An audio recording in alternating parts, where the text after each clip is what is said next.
ನಮಸ್ತೆ ವೀಕ್ಷಕರೇ, ನಿನ್ನ ಬಿಟ್ಟು ಹೇಗಿರಲಿ ವಿಧಿಯ ನಾಟಕ ನೈಜ ಘಟನೆ ಭಾಗ 4. ವರ್ಷಗಳ ಲೆಕ್ಕದಲ್ಲಿ ಹೇಳಬೇಕು ಅಂದರೆ 1 ರಿಂದ 1.5 ವರ್ಷ ಪ್ಲಸ್ ಅಥವಾ ಮೈನಸ್. ತಿಂಗಳ ಲೆಕ್ಕದಲ್ಲಿ 20 ತಿಂಗಳು plus or minus. Sorry madam, ಜಾಸ್ತಿ ದಿನ ಇಲ್ಲ. ನಾವು ಕೊಡೋ ಟ್ರೀಟ್ಮೆಂಟ್ನಿಂದ ಇಷ್ಟು ದಿನ ಇರಬಹುದು. ವೇದನೆಯಲ್ಲೇ ಹೇಳಿದರು ಚಿಕ್ಕ ಹುಡುಗನ ಮುಂದಿನ ಭವಿಷ್ಯ ಯೋಚಿಸಿ. ಮೂವರು ಮನೆ ತಲುಪಿದ್ದು ಗೊತ್ತೇ ಆಗಲಿಲ್ಲ. ಸುಮತಿ ಸೀದಾ ರೂಮಿಗೆ ಹೋಗಿ ಬಾಗಿಲು ಹಾಕಿಕೊಂಡಿದ್ದರು. ಸುಹಾಸ್ ಮೋಹನ್ ಒಂದು ಕಡೆ ಮತಿಭ್ರಮಣೆ ಆದವರ ಹಾಗೆ ಕುಳಿತಿದ್ದರು. ಕವಿತಾ ಕುಡಿಯಲು ನೀರು ಕೊಟ್ಟು ಮಾತನಾಡಿಸಿದರು. ಅವರು ಈ ಲೋಕದಲ್ಲಿ ಇರಲಿಲ್ಲ.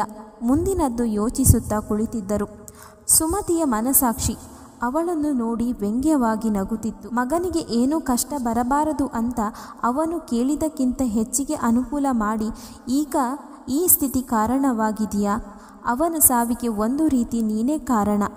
ಇರೋ ಒಬ್ಬ ಮಗನನ್ನು ಚೆನ್ನಾಗಿ ನೋಡಿಕೊಳ್ಳಲು ಆಗದೇ ಇರೋ ನೀನು ಒಬ್ಬ ತಾಯಿ. ನಿನ್ನ ದೊಡ್ಡಸ್ಟ್ಗೆ ಈಗ ನಿನ್ನ ಮಗನ ಪ್ರಾಣ ಉಳಿಸುತ್ತಾ ನಿನ್ನ ಬೇಜವಾಬ್ದಾರಿಯಿಂದ ಮಗನ ಕಳ್ಕೊಂಡೆ ನೀನು. ಕನ್ನಡಿಯಲ್ಲಿ ನಿಂತು ಗಹಗಹಿಸಿ ನಗುತ್ತಿತ್ತು. ಸುಮತಿಗೆ ಆ ಮಾತು ಕಾದ ಸೀಸ ಕಿವಿಗೆ ಹಾಕಿದಂತೆ ಆಗಿತ್ತು. ನೋವು, ಹತಾಶೆ, ಸಂಕಟ ಒಟ್ಟಿಗೆ ದಾಳಿ ಮಾಡಿ ಸುಮತಿನ ಹೈರಾಣ ಮಾಡಿತು. ಕೈಗೆ ಸಿಕ್ಕಿದ್ದು ಕನ್ನಡಿಗೆ ಬಡಿದು 100 ಚೂರು ಆಗುವಂತೆ ಮಾಡಿದರು. ಆ 100 ಚೂರಲ್ಲಿ ಅವರ ಮುಖವೇ ಕಾಣುತ್ತಿತ್ತು. ಕೋಪದಲ್ಲಿ ರೂಮಿನಲ್ಲಿ ಇರುವ ವಸ್ತುಗಳನ್ನೆಲ್ಲ ರೂಮ್ ತುಂಬ ಎಸೆದರು. ಹತಾಶೆ ಅವರನ್ನು ಕೊಲ್ಲುತ್ತಿತ್ತು. ರೂಮ್ನಲ್ಲಿ ಗಾಜು ಒಡೆದ ಶಬ್ದ. ಕೂಗಾಡುತ್ತಿರುವ ಸುಮತಿ ಧ್ವನಿಗೆ ಎಲ್ಲರೂ ಹೆದರಿದರು. ತಡ ಮಾಡದೆ ಎಲ್ಲರೂ ಬಾಗಿಲು ಬಡಿದರು.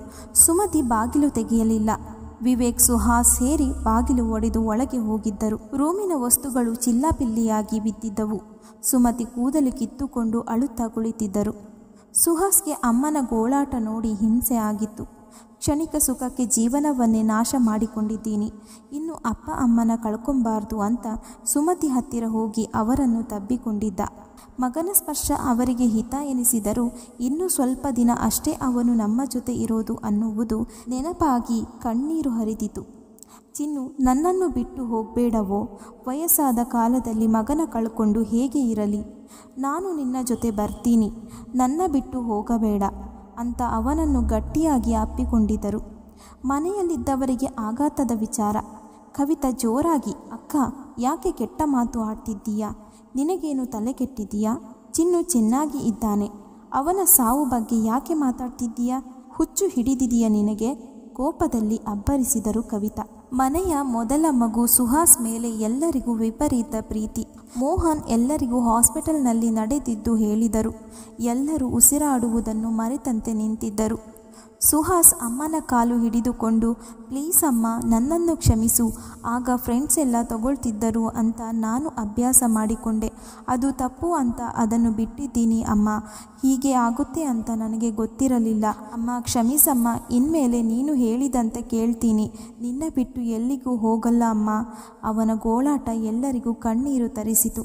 ಸುಮತಿ ಅವನ ತಲೆ ನೆವರಿಸಿ ಅಪ್ಪಿಕೊಂಡಿದ್ದರು. ಕವಿತಾ, ಮಂಜುನಾಥ ಮೂವರಿಗೂ ಸಮಾಧಾನ ಮಾಡಿದರು. ಪುಟ್ಟ ಜ್ಯೋತಿ ಸ್ಕೂಲ್ಗೆ ಹೋಗಿದ್ದರಿಂದ ಅವಳಿಗೆ ವಿಷಯ ತಿಳಿದಿರಲಿಲ್ಲ. ಮನೆಯಲ್ಲಿ ಎಲ್ಲರೂ ಅನ್ಯಮನಸ್ಕರಾಗಿದ್ದರು. ಯಾರಿಗೂ ಮುಂದೆ ಏನು ಮಾಡಬೇಕು ಅನ್ನೋದು ಗೊತ್ತಾಗಿರಲಿಲ್ಲ. ವಿವೇಕ್ ಅಣ್ಣನ ಬೇರೆ ಡಾಕ್ಟರ್ ಹತ್ತಿರ ಮತ್ತೊಮ್ಮೆ ಚೆಕ್ ಮಾಡಿಸಿದ. ಬೇರೆ ರೀತಿ ರಿಪೋರ್ಟ್ ಬರಬಹುದು ಅನ್ನೋ ನಿರೀಕ್ಷೆಯಲ್ಲಿ ಇದ್ದರು.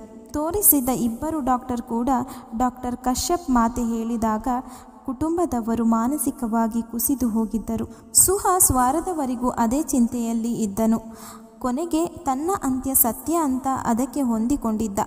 ಸುಮತಿ ಕೆಲಸಕ್ಕೆ ಹೋದರೂ ಮಗನ ಚಿಂತೆಯಲ್ಲೇ ಇದ್ದರು. ಆ ಚಿಂತೆ ಅವರನ್ನು ಬಹುವಾಗಿ ಕಾಡಿಸಿತು. ಹೃದಯಾಘಾತದಿಂದ ಆಸ್ಪತ್ರೆಗೆ ಸೇರುವಂತೆ ಮಾಡಿತು. ಸುಮತಿಯವರು ಹಾಸಿಗೆ ಮೇಲೆ ನಿಶ್ಚೇತನವಾಗಿ ಮಲಗಿರೋದು ನೋಡಿ ಮನೆಯವರಿಗೆ ಗಾಬರಿ ಜೊತೆಗೆ ಸಂಕಟ ಆಗಿತ್ತು. ಸುಹಾಸ್ ಅಂತೂ ಅಮ್ಮ ಒಂದು ಸಲ ಕಣ್ಬಿಟ್ಟು ನೋಡಿದರೆ ಸಾಕು, ಇನ್ನು ಯಾವತ್ತೂ ಅವರನ್ನು ಬಿಟ್ಟು ಎಲ್ಲಿಗೂ ಹೋಗಲ್ಲ, ಸಾಯುವವರೆಗೂ ಅವರ ಜೊತೆಯಲ್ಲಿ ಇರ್ತೀನಿ, ಅವರ ಮನಸ್ಸಿಗೆ ನೋವು ಕೊಡಲ್ಲ ಎಂದು ಮನಸ್ಸಿನಲ್ಲಿ ಹೇಳಿಕೊಂಡನು. ಸುಮತಿಗೆ ಸಣ್ಣ ಆಪರೇಷನ್ ಮಾಡಿ 3 ದಿನ ಅವರನ್ನು ICUನಲ್ಲಿ ಇಟ್ಟಿದ್ದರು. ಆ 3 ದಿನ ಬರೀ ಗ್ಲಾಸ್ ಮೂಲಕ ಮನೆಯವರು ಅವರನ್ನು ನೋಡಿದ್ದರು. 3 ದಿನದ ನಂತರ ಸ್ಪೆಷಲ್ ವಾರ್ಡ್ಗೆ ಹಾಕಿದರು. ಆಗ ಮನೆಯವರು ಅವರನ್ನು ಮಾತನಾಡಿಸಿ ಸಮಾಧಾನ ಆಗಿದ್ದರು. ICUನಲ್ಲಿ ಇದ್ದಾಗ ಅಲ್ಲಿದ್ದ ನರ್ಸ್ ಹುಡುಗಿಯರು ತಮ್ಮ ಜೊತೆ ಇರುವವಳ ಮದುವೆ ಬಗ್ಗೆ ಮಾತನಾಡುತ್ತಿದ್ದರು. ಆಗ ತಾನೇ ಎಚ್ಚರವಾದ ಸುಮಾ ಅವರ ಮಾತನ್ನು ಆಲಿಸುತ್ತಿದ್ದರು. ಮದುವೆ ವಿಚಾರ ಎಂಥವರ ಮನಸ್ಸು ಒಂದು ಕ್ಷಣ ಸಂತೋಷ ಆಗುವಂತೆ ಮಾಡುತ್ತೆ. ಸುಮಗೂ ಅದೇ ಆಗಿತ್ತು. ಹಾಗೆ ಕಣ್ಣು ಮುಚ್ಚಿ ಮಲಗಿದವರಿಗೆ ತಮ್ಮ ಮಗನ ಮದುವೆಯ ಕನಸು ಬಿದ್ದಿತು. ಮನಸ್ಸು ಆ ಕನಸು ನೆನಪಿಸಿಕೊಂಡು ಸಂತಸಪಟ್ಟಿತು. ಈ ಜನ್ಮದಲ್ಲಿ ನನ್ನ ಮಗನ ಮದುವೆ ನೋಡುವ ಭಾಗ್ಯ ನನಗಿಲ್ಲ ಎಂದು ರೋಧಿಸಿದರು. ಅದೇ ಯೋಚನೆಯಲ್ಲಿ ಇರುವಾಗ ನನ್ನ ಚಿನ್ನುಗೆ ಇನ್ನು 1.5 ವರ್ಷದಷ್ಟು ಟೈಮ್ ಇದೆ ಅಂದ್ರಲ್ಲ, ನಾನು ಅವನ ಮದುವೆ ಮಾಡಿ ಅವನ ಮಗುನ ಮುದ್ದಾಡಬಹುದು ಅನ್ನೋ ಯೋಚನೆ ಬಂದಿತು. ಅಲ್ಲಿಂದ ತನ್ನ ಡಿಸ್ಚಾರ್ಜ್ ಆಗುವವರೆಗೂ ಅದರ ಆಗುಹೋಗುಗಳ ಬಗ್ಗೆ ಯೋಚಿಸಿ ಒಂದು ಗಟ್ಟಿ ನಿರ್ಧಾರಕ್ಕೆ ಬಂದಿದ್ದರು. 15 ದಿನದ ಆಸ್ಪತ್ರೆ ವಾಸ ಮುಗಿಸಿ ಮನೆಗೆ ಬಂದಿದ್ದರು ಸುಮತಿ. ಸುಹಾಸ್ ಅಮ್ಮನ ಆರೈಕೆಯಲ್ಲಿ ತಾನೇ ತೊಡಗಿದ. ಅವನ ಪ್ರೀತಿ ಕಾಳಜಿಗೆ ಕಣ್ಣು ತುಂಬಿ ಬಂದಿತು. ಒಂದು ದಿನ ಮನೆಯವರನ್ನು ಒಟ್ಟಾಗಿ ಸೇರಿಸಿದರು. ಸುಮಾ ಒಂದೇ ಸಲ ನಾನು ಚಿನ್ನು ಮದುವೆ ಮಾಡಬೇಕು ಅಂತಿದ್ದೀನಿ, ಇದಕ್ಕೆ ಯಾರೂ ವಿರೋಧ ಮಾಡದೆ ಒಪ್ಪಿಕೊಳ್ಳಬೇಕು ಎಂದು ದೊಡ್ಡ ಬಾಂಬ್ ಹಾಕಿದರು. ಎಲ್ಲರಿಗೂ ಶಾಕ್ ಆಗಿತ್ತು. ಅತಿ ಹೆಚ್ಚು ಆಘಾತಕ್ಕೆ ಒಳಗಾದವನು ಸುಹಾಸ್. ಜೋರಾಗಿ, ಅಮ್ಮ ಏನು ಹೇಳ್ತಿದ್ದೀಯಾ? ನನಗೆ ಮದುವೆನಾ? ಇಂಪಾಸಿಬಲ್, ನನಗೆ ಇಷ್ಟ ಇಲ್ಲ. ಗೊತ್ತಿದ್ದು ಒಂದು ಹುಡುಗಿಯ ಜೀವನ ಹಾಳು ಮಾಡಲು ನಾನು ಒಪ್ಪಲ್ಲ. ಮನೆಯವರ ಅಭಿಪ್ರಾಯ ಕೂಡ ಅದೇ ಆಗಿತ್ತು. ಮೋಹನ್, ಸುಮಾ ಯಾಕೆ ನಿನಗೆ ಈ ಥರ ಯೋಚನೆ ಬಂತು? ಅದು ಎಲ್ಲ ವಿಷಯ ಗೊತ್ತಿದ್ದು ನೀನು ಹೀಗೆ ಯೋಚಿಸೋದು ತಪ್ಪು ಅಲ್ವಾ? ಇನ್ನೊಮ್ಮೆ ಆಲೋಚಿಸು. ಇಲ್ಲ, ನನ್ನ ಮಗನ ಮದುವೆ ಮಾಡಿ ಅವನ ಮಗುವನ್ನು ನಾನು ನೋಡಲೇಬೇಕು. ಅವನು ಖುಷಿಯಾಗಿ ಇರೋದು ನೋಡಬೇಕು ನಾನು.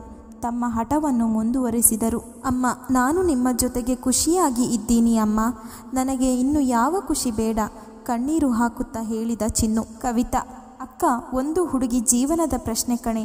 ಅವಳ ಬಿಸಿ ಉಸಿರು ನಮ್ಮ ಮನೆಗೆ ತಟ್ಟೋದು ಬೇಡ ಕಣೆ. ಸ್ವಲ್ಪ ಸಮಾಧಾನದಲ್ಲಿ ಯೋಚಿಸಿ ನೋಡು. ಕತೆ ಮುಂದುವರಿಯುವುದು. ಮುಂದಿನ ಭಾಗಕ್ಕಾಗಿ ನಮ್ಮ ಚಾನಲನ್ನು ಸಬ್ಸ್ಕ್ರೈಬ್ ಮಾಡಿಕೊಳ್ಳಿ. ಕತೆ ಇಷ್ಟವಾದರೆ ಲೈಕ್ ಮಾಡಿ, ಶೇರ್ ಮಾಡಿ, ಕಮೆಂಟ್ ಮಾಡಿ. ಆಲಿಸಿದ್ದಕ್ಕಾಗಿ ಧನ್ಯವಾದ.